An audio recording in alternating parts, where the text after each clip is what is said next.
This is Common Sense Radio. Straightforward and no excuses. All right. Come on now. This is the Steve Gruber Show. Call me crazy. Oh, yeah. What I said was perfectly right and spot on accurate. Boy's got a mouth like a cannon, always shooting it all. Stop. Got it. Yeah, stop. I mean, you're way off script. Got it in me. Gonna quit until it all comes out.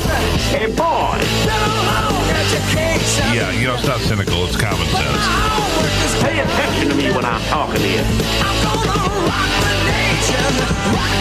Rock the nation. Genuine, accountable, and raw. Here is Steve Gruber. It's Wednesday. Time to roll up your sleeves and get back to work. You've had a nice few hours off. Time to get back to it now. It's the Steve Gruber Show. Greatly appreciate your support. I direct your attention to SteveGruber.com for all the things you need related to this program, follow-up, information, and such. For example, if you'd like to listen live, go to SteveGruber.com, click the Listen Live button, bam, there you are. Podcasts, like yesterday's report from Utah State University and others saying that this whole notion of green energy is costing you a fortune.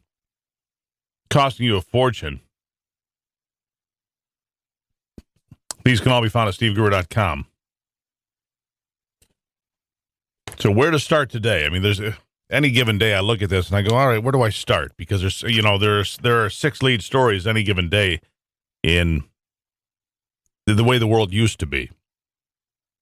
But with this president, this administration, the flailing and failing foreign policy, Hillary Clinton's ongoing email scandals, and, of course, Donald Trump's ongoing ego, these things all come together to say, what's number one today? I think I'm going to start with a little bit of politics and Hillary hit by a Cadillac. Hillary Clinton hit by a Cadillac, if you didn't hear about this. Hillary Clinton, the flailing front runner of the Democratic nomination for president, got hit again yesterday, this time by a Cadillac. More specifically, she was hit with the so-called Cadillac insurance plans, which unions across the nation offer their members oftentimes. The elite plans become a campaign issue because Obamacare levies a stiff tax on the high-end insurance policies. Remember, they got a break from it to begin with, but now those taxes are back and the unions are screaming like a smashed cat. In the wee hours yesterday, Clinton, in an effort to breathe life into her gasping campaign, made a policy decision to buy union votes. I mean, to exempt unions from the punishing tax on their insurance policies. It is pandering at its best. Hey, relax, everybody. I'm going to tax all of those other idiots, but I'll let you guys slide just as long as you vote for me next November. Good. This is the way it works. All right, good. Wink, wink. But for Clinton, the big government giveaway didn't pay off the way she intended. In fact, it seems she may have blown her cover with this one. And got nothing in return. The Teamsters yesterday said they would be holding back any endorsement and want to meet with top Republican candidates instead. For real. In fact, Republican frontrunner Donald Trump, who has a long-running relationship with the Teamsters, may be the one who garners the union's endorsement. That's right. Surprise. Did the Donald just hit another one over the fence? He may have. Either way, he made contact. So who was the last Republican to garner the Teamsters' support? A little history quiz for you there. Who was the last Republican president, or nominee, I should say, to garner the Teamsters' support? Well, my friends, that would be Ronald Reagan. In 1980, he created the Reagan Coalition with Blue Dog Democrats and others in the middle. Oh, but don't worry.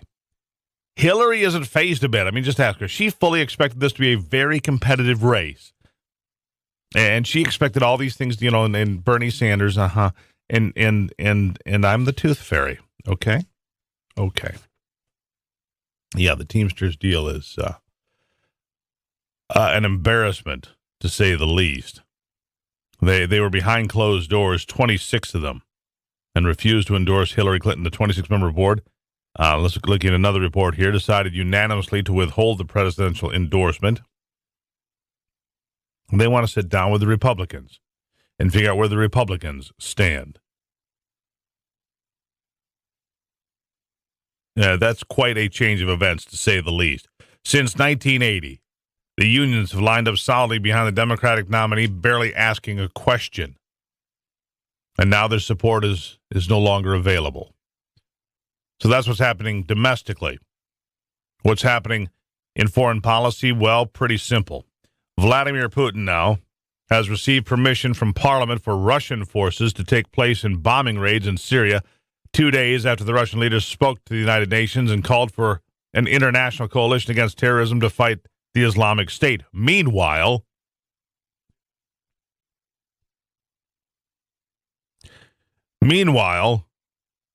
the Russians are calling for the United States to get out. Here's a quote. "You all know well that in the territory of Syria and Iraq, a number of countries are carrying out bombing strikes, including the United States. These actions do not conform with international law.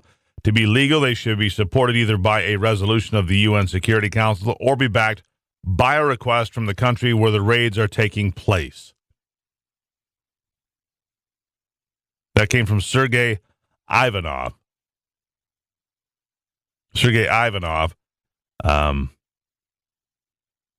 Part of Putin's team.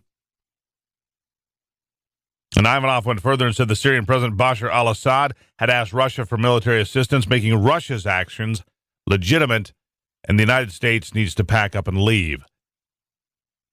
Are you embarrassed yet that Vladimir Putin is barking orders at the United States and, more importantly, at the United States military? So weakened are we? So transformed is the United States. So fundamentally transformed by Barack Obama that our military is being shooed out. Get out. Go on. Go on. Take your guns and your bombs and run along. Putin told the United Nations, by the way, the world should come together to fight the Islamic State in the same way it joined forces to fight Hitler, because in Russia's education, they teach their children about the greatness of Russia and that Russia actually won the Second World War.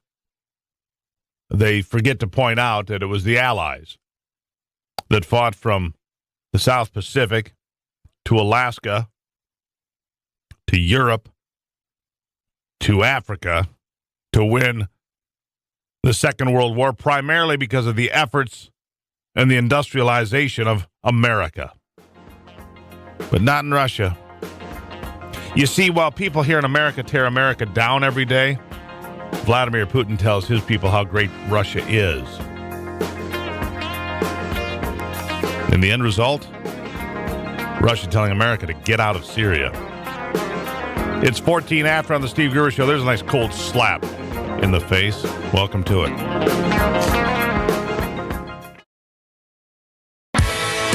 The Steve Gruber Show. American values with Midwestern common sense.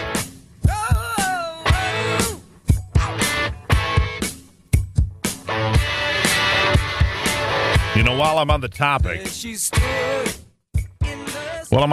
British Prime Minister David Cameron was also at the UN and then appeared on CBS this morning yesterday. He said this whole deal with Vladimir Putin making a deal with Bashar al-Assad is a phony solution to the problems in Syria and of the region. But what's not phony are the tens of thousands, the hundreds of thousands of refugees that are pouring out of the region as a result of this ongoing war. And there's a real problem there that Cameron also addressed. We're taking 20,000 straight from the refugee camps. The difference we have with some of our European partners is we think if you keep saying we're going to spread people out once they've got to Europe, you're actually encouraging people to make the journey. So we've said Britain is the most generous donator. to the Syrian refugee camps after the United States. We've spent 10 times more than some other European countries our size. And we say concentrate on the region, help keep those people in the region, work with the Lebanese, work with the Jordanians, fund those camps, fund the World Food Programme. But we will take some people directly from the camps. We're not going to take the people who arrive on the continent of Europe. So they're not going to take the ones that, get to the fence and demand that they be let in. Which, let me direct your attention to something else here now. Let me direct yourself to Lutheran Social Services. This is the group that has been actively bringing illegal aliens from Central America and placing them all over the country, including here in Michigan. Some of the more active chapters are in West Michigan and Grand Rapids. And Lutheran Social Services confirming to WWMT-TV that they do, in fact, have some Syrian refugees that they've brought so far and intend to bring more. Lutheran Social Services expects to settle several hundred refugees in West Michigan 2015, not all from Syria, but a fair amount from Syria. And my concern is the same as everybody else's. My concern is what agenda do they bring with them when they arrive? President Obama says 10,000 Syrian refugees could be coming to the U.S. over the next year. And that gives me pause, gives me concern as to where we are. Reason being, we don't know what the background is.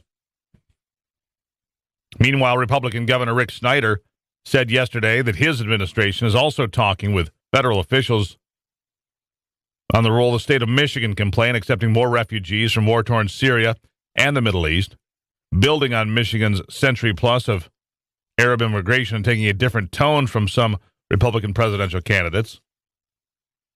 But I think it gives us pause here to at least understand what the parameters are, what the guidelines are, what the bar is that you have to meet to come here.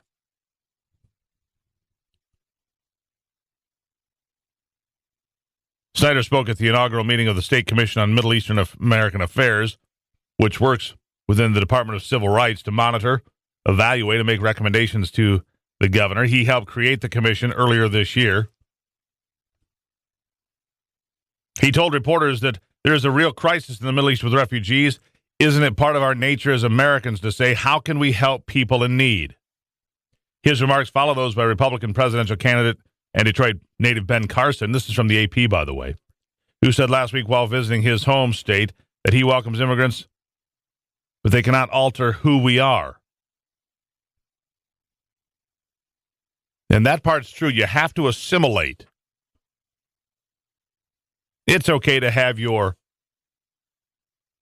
ethnic neighborhoods and so forth. Little Italy, whatever.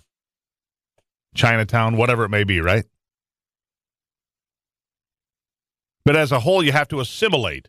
That's what America's about. It's not coming here and snubbing your nose at America. You can't come here from some third world dump and then start screaming at America so you can turn America into the same third world dump that you ran away from. How would that make any sense? Oh, yeah, well, it didn't have to make sense, Steve. Well, thank you for that. Doesn't have to make sense. We're going to come from our third world dump and we're going to demand that you do things our way. It reminds me of people, I live out in the country, as you can well imagine. It reminds me of people that move out to the country, then complain, well, there's chickens out here that make noise and cows, they smell badly.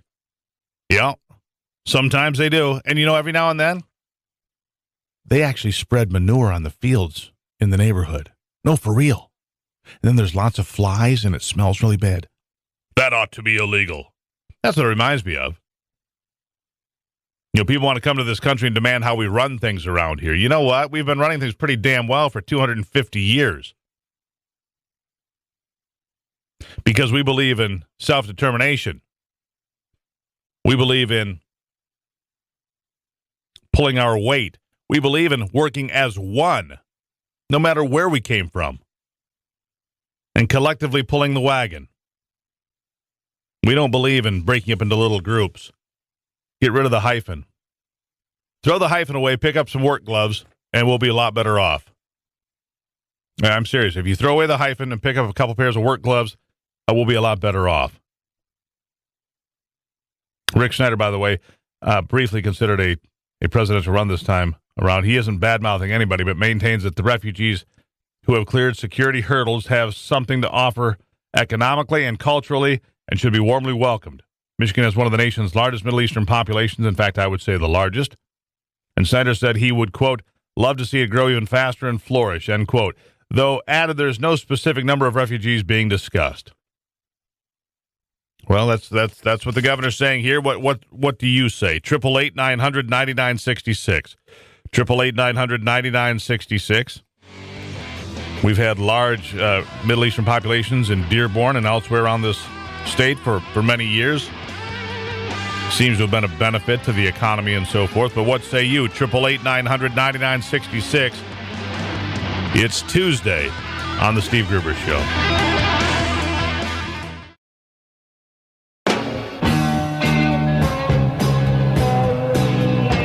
Taking a closer look at the stories that affect you most with a big dose of common sense. Find your eyes with trembling mermaids, and you touch the distant beaches with tales of brave Ulysses, how his naked ears were tortured by the sirens sweetly singing for the sparkling. All right, welcome back to it. It is Wednesday.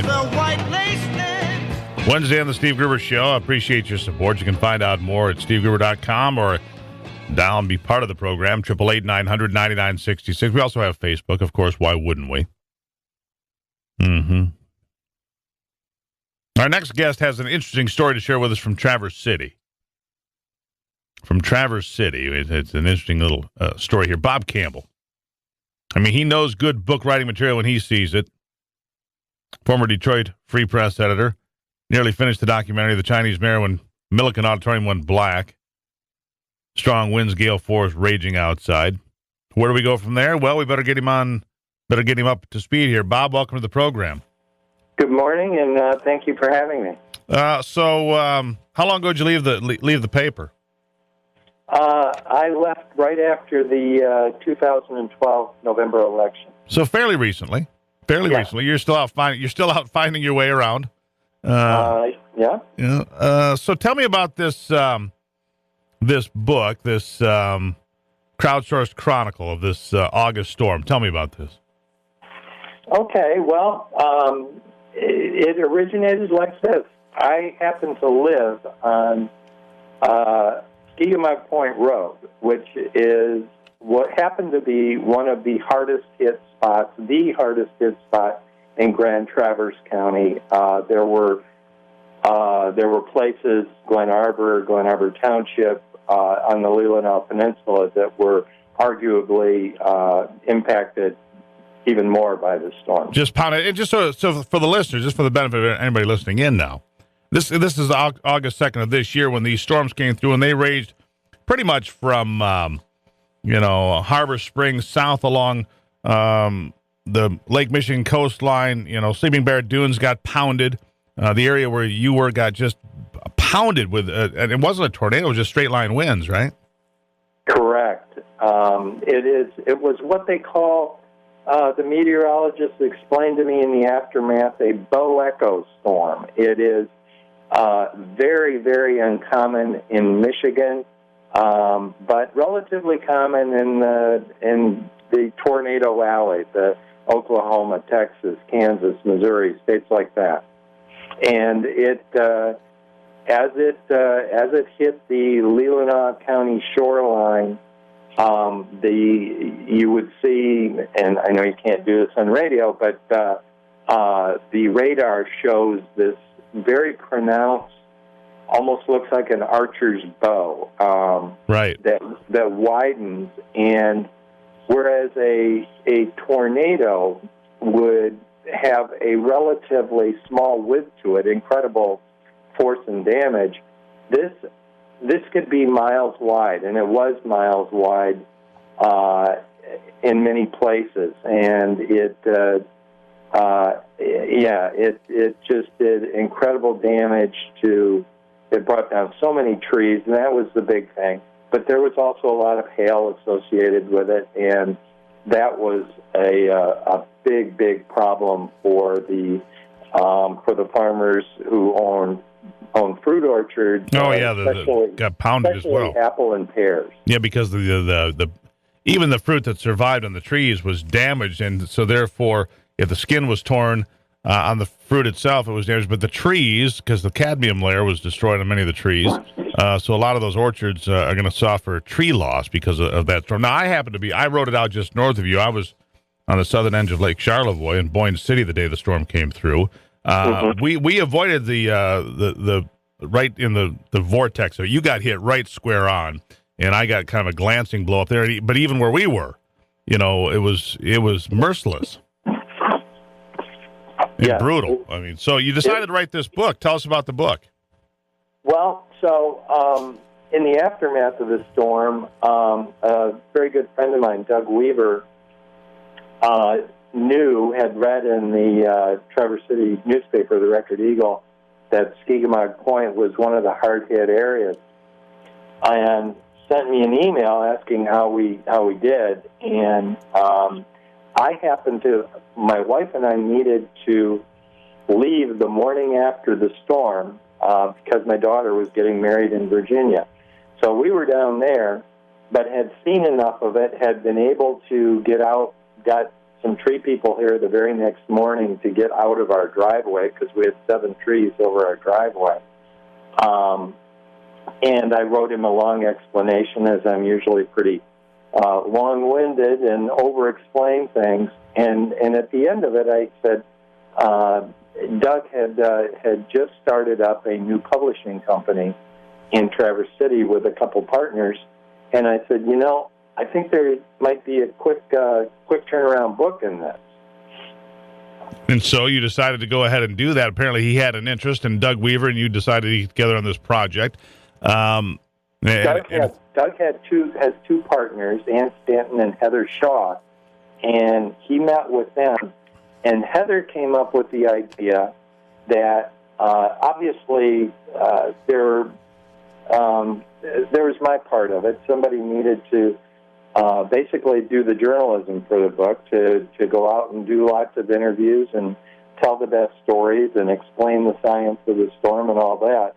But it was Heather's idea to make this a crowdsourced photo book, because it's not like you can hire the best photographer in the world and ask him to go out and recapture the images that people saw as the storm was moving through. So I would say a very high percentage of the pictures in the book is 80-85% photographs, and most of those came from people who shot them with their iPhones, their Samsungs, because they were there. They pulled them out of their pockets and shot what they were seeing in front of them. It's a long way from when you started in the paper business, isn't it?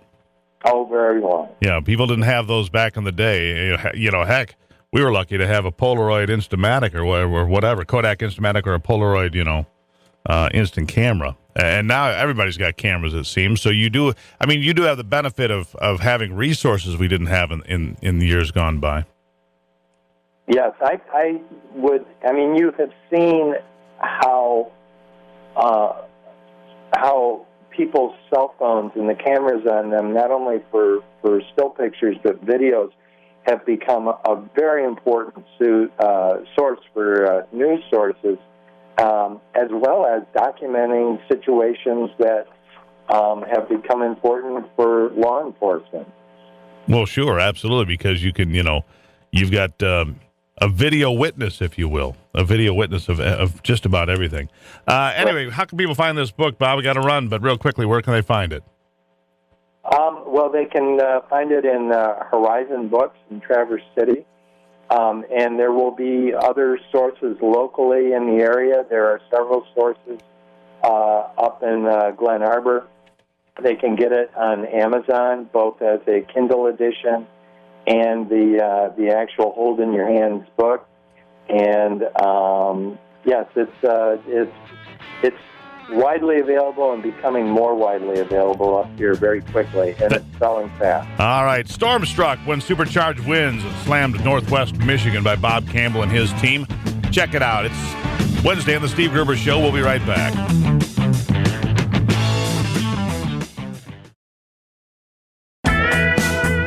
Getting your day started with news from around the state and around the world. Common Sense Radio. This is the Steve Gruber Show. Back down. No, I won't back down. You can stand me up at the gates of hell, but I won't back down. All right, welcome back to it. It is Wednesday. Stand my ground. It's Wednesday here on the program. Anytime you want to be able to reflect back on an interview, go to stevegruber.com, check out the podcast powered by Podbean, and you can go back and reflect, share with your friends, whatever it may be. If you have some questions or you want to go back and check facts and so forth. Our next guest is Rich Robinson with the Michigan Campaign Finance Network. Lobbyists spent $21 million in the most recent reporting period, but the problem is disclosure is poor. Monitoring is poor, at least according to Rich Robinson and the people of the Campaign Finance Network. Rich, welcome to the program. Thanks. Good morning. Glad to be with you. $21 million spent in what time period? Well, that's from January through the end of July in 2015. Clearly, Rich, you and I are in the wrong business. Yeah, it certainly is a money business. Yeah, there's a lot of cheese there. Yeah, there's a lot of cash flying around. Let's see here. Multi-client firms, as usual, dominated the list of top spenders among lobbyists. Governmental consultant services, $947,000. James Carub and Associates, $734,000. Kelly Cawthorn, $540,000. The list goes on and on and on. So I guess my question to you is, you say that there is not enough oversight and not a lot of disclosure, not as transparent as you would like, I take it. What do you mean? Well, there are two things. First, about the multi-client firms. They make a statement about what they spend in aggregate representing their clients. They also are required to file a list of the clients they represent, but they don't make any representation of how much they spend representing each of their clients. And so it amounts to a black box. This is what we spend for all our clients. And the public doesn't really have any knowledge of how much these multi-client firms spend representing any individual interest group. So, for example, right now, energy policy is a matter of some considerable interest. Yeah, the energy companies spending money on campaign contributions and lobbying. They spend money on lobbying in their own right. They also use the multi-client firms, and we don't know how much they're spending through the multi-client firms, so we don't really see how hard they're pushing on that particular issue. One of the things that also comes to mind here, and I just want to make sure we get some of these things in so people can understand where some of this money is going, but one of these things you call the lobbyists SNAP, or Supplemental Nutrition Assistance for Politicians, because so much money is spent by these, out of this $21 million, a whole pile of it was spent on lunch and dinner and wine and food services and so forth. Incredible amounts of money, in fact. Well, and that's the other major area where the disclosure is deficient. They do spend a lot of money on providing food and beverage hospitality. They also provide travel and accommodations for office holders, lobbyable officials to attend their association meetings or whatever purposes they might have. And there are reporting thresholds. Unless the spending hits those thresholds, whatever they're spending doesn't have to be reported. And so to give a sense of what this all means, there's $112,000 spent in these first 7 months of 2015 on group food settings. All of that is reported, but the lobbyists report that they spent another $425,000 providing food, beverage, and hospitality. But the portion of that names the beneficiary is only $63,000. So presumably the rest of it failed to reach those reporting thresholds. Well, you'd like to believe so anyhow. Pardon me? You'd like to believe so anyhow. You'd like to believe that they're following the rules, but there's no way to tell for sure. Well, that's right. And what this does conceal is, say my association is having a meeting at Grad Traverse Resort, and hey, somebody on the committee which has oversight over our particular industry, why don't you come up, give us a 5-minute briefing on legislative action in our committee, and hey, we got a deluxe weekend for you and your wife.